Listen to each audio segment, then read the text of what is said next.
इसको आप तीसरा विश्व युद्ध ही समझिए, तीसरे विश्व युद्ध से ज़्यादा कम नहीं है ये। मैं बहुत इंपॉर्टेंट बात कह रहा हूँ, मेरी बात चाहे काट लीजिए चाहे रील बना दीजिए, मैं अपनी बात पर हमेशा कायम रहूँगा, हमेशा हमेशा। ये तीसरे विश्व युद्ध से कम नहीं है। और ये छोटी बात नहीं है कि 5 मुस्लिम राष्ट्र, एक अमेरिका, एक ईसाइयों का राष्ट्र और एक यहूदियों का राष्ट्र, यहूदी, ईसाई और मुसलमान तीनों मिलकर शिया देश को झुका नहीं पा रहे हैं, इन पारसियों को झुका नहीं पा रहे हैं, तीनों मिलकर। छोटी बात नहीं है ये छोटी बात नहीं है कि दूसरे विश्व युद्ध के बाद इतनी तादाद में एक साथ इतने देश, 7 देश आकर एक देश को मार रहे हैं और वो देश 40 दिन से लड़ रहा है और अमेरिका को बैठक की टेबल पर, वार्ता की टेबल पर, पीस की टेबल पर बैठने को उसने मजबूर कर दिया है। ये छोटी बात नहीं है। और ये भी छोटी बात नहीं है कि पीस वार्ता फेल हो जाती है, पीस वार्ता असफल हो जाती है, पीस वार्ता बिना बात के ख़त्म हो जाती है। लेकिन फिर भी ईरान अपनी संप्रभुता, अपनी एकता, अखंडता, अपने लोगों की सुरक्षा, अपने लोगों के लिए मान सम्मान, गर्व और धरती के गर्व के लिए, धरती के स्वाभिमान के लिए सीना तान करके खड़ा है और कह रहा है, अमेरिका तुम क्या होर्मुज पर हमला करोगे, है हिम्मत तो आओ। और ट्रंप तरह तरह की बातें बना रहा। हम ही आपको बता रहे हैं कि ट्रंप ने ये कह दिया, देखो ट्रंप जमीन नाव से हमला बोलने जा रहा है, युद्धपोत से हमला बोलने जा रहा, बोल रहा। अब जब वो बोल रहा है, जो बक रहा है, वो सब हम आपको बता रहे हैं। अब वो ना करे वो अलग की बात है, लेकिन ये छोटी बात नहीं है। ये तीसरे विश्व युद्ध जैसा है और ये पहली बार है। ये भी एक चीज़ मैं आपको बता दूं, पहले विश्व युद्ध में आपने दुनिया को 2 तरफ बंटते देखा। कुछ मुल्क जिन्होंने कहा कि हम गुटनिरपेक्ष हैं वो नहीं गए, चलिए। दूसरे विश्व युद्ध में भी आपने दुनिया को बंटते हुए देखा, जो गुटनिरपेक्ष हैं वो नहीं गए।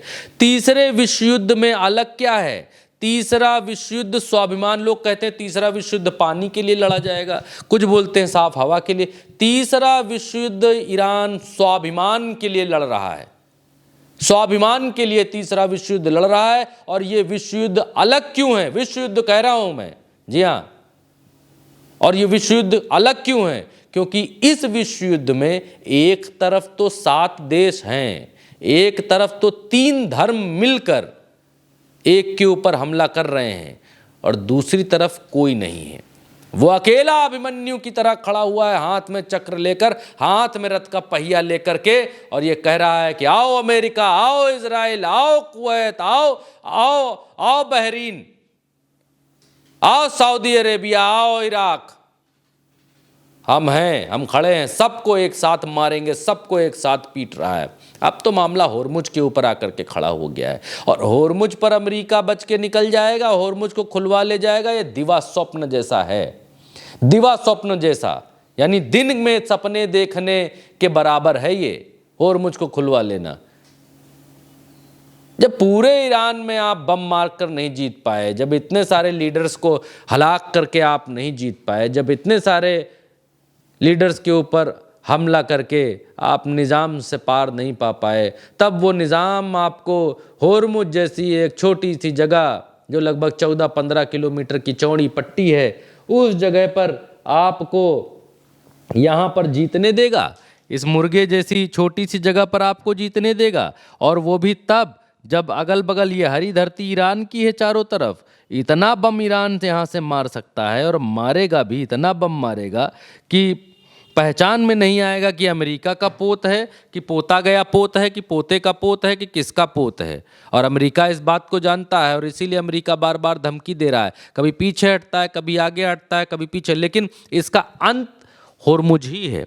या तो युद्ध से, या तो बात से, या गोली से, या बोली से, रास्ता यही है। ये यहाँ पर शांत हो जाएगा या ऐसे ही पड़ा रहेगा सीज फायर की तरह मामला, तो वो होने वाला नहीं है, क्योंकि ईरान होर्मुज खोलने वाला नहीं है। मसला ये है, ईरान के जीने मरने का समय है, ईरान के पास में ये बार्गेनिंग का समय है। और बार्गेनिंग का समय इसलिए है क्योंकि आपने सैंक्शन जो लगा रखे हैं वो सैंक्शन ठीक तो नहीं है, वो सैंक्शंस नियम के मुताबिक तो नहीं है। आपकी मर्जी आई, आपने लगा दिया, सैंक्शंस लगा दिए आपने कहा कोई व्यापार नहीं कर सकता, आपने मुद्रा सीज कर दी, आपने इनका जो है एसेट सीज कर दिए, आपने तमाम जो आप कर सकते थे वो सब आपने कर दिया। तो अब ये ईरान यहाँ से चमक कर निकलने का ईरान का समय है। और फिर कहता हूँ, चुनौतियाँ ही इंसान, देश, ग्रुप, संस्थाओं को महान बनाती हैं। चुनौतियाँ, इतिहास ने दिखाया है, जो जो चुनौती से लड़ा है वो हीरो बनकर निकला है।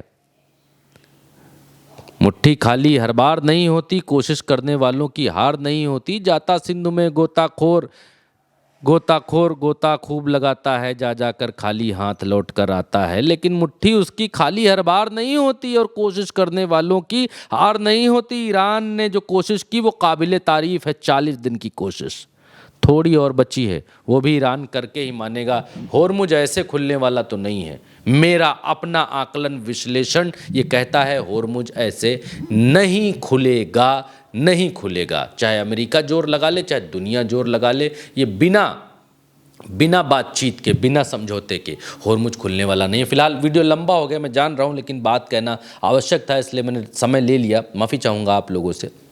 उल्टा चश्मा यूसी देख रहे हैं आप, मेरा नाम भरत है। चैनल को सब्सक्राइब करिएगा। अगर आपको लगे कि ये चैनल सब्सक्राइब करने लायक है और आप करना चाहते हैं तो प्लीज़ करिएगा। और आपकी राय क्या है बहुत इम्पोर्टेंट है। हमारे कहने से ज़्यादा, किसी के बताने से ज़्यादा, ट्रंप के बोलने से ज़्यादा आपकी राय बहुत इम्पोर्टेंट है। क्यों इम्पोर्टेंट है वो भी बता देता हूँ कि आप लोगों की राय मिल करके आवाज़ बनती है, और वो आवाज़ ये बताती है कि दुनिया की राय क्या है, दुनिया क्या चाह रही है, लोग क्या चाह रहे हैं, पब्लिक क्या चाह रही है, आवाम की आवाज़ क्या है। इसलिए राय देना इम्पोर्टेंट है। वीडियो शेयर भी कीजिएगा। नमस्कार।